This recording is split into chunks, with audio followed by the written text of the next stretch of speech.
Perkenalkan, nama saya Firda Salwanaria dengan NIM 2014-248. Di sini saya akan menjawab pertanyaan kuis 1A. 1. Sejarah berdirinya asuransi syariah di Indonesia. Gagasan dan pemikiran didirikannya asuransi berlandaskan syariah sebenarnya sudah muncul 3 tahun sebelum berdirinya Tafakul dan makin kuat setelah diresmikannya Bank Muamalat di Indonesia tahun 1991. Dengan beroperasinya bank-bank syariah dirasa kebutuhan akan hadirnya jasa asuransi yang berlandaskan syariah.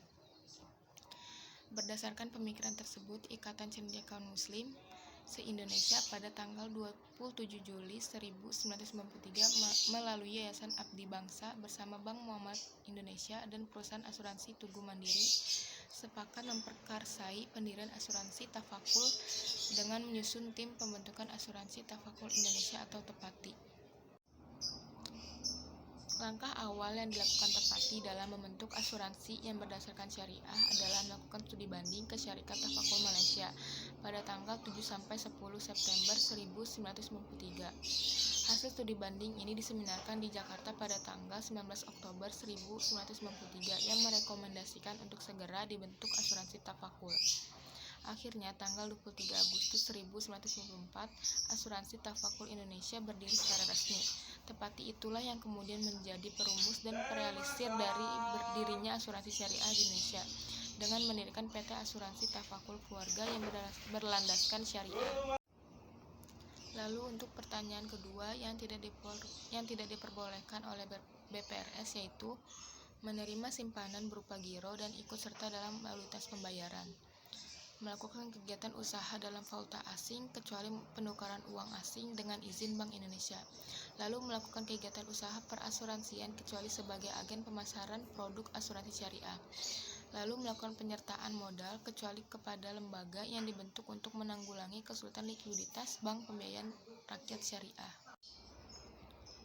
Lalu selanjutnya untuk pertanyaan ketiga, yaitu prinsip operasional yang digunakan lembaga keuangan syariah, yaitu 1. Prinsip keadilan, prinsip berbagi keuntungan atas dasar penjualan yang sebenarnya berdasarkan kontribusi dan risiko masing-masing pihak. 2. Ada prinsip kemitraan, yaitu kesetaraan di antara pihak yang terlibat dalam kerjasama.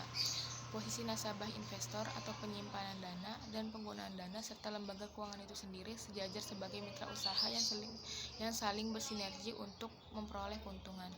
3. Prinsip transparansi. Lembaga keuangan syariah diharuskan memberikan laporan keuangan secara terbuka dan berkesinambungan kepada nasabah, investor atau pihak-pihak yang terlibat agar dapat mengetahui kondisi dana yang sebenarnya. Lalu ada prinsip universal, di mana prinsip lembaga keuangan syariah tidak membedakan suku, agama, ras, dan golongan dalam memberikan layanannya. Lalu untuk pertanyaan keempat tentang kendala dan strategi dalam perkembangan perbankan syariah.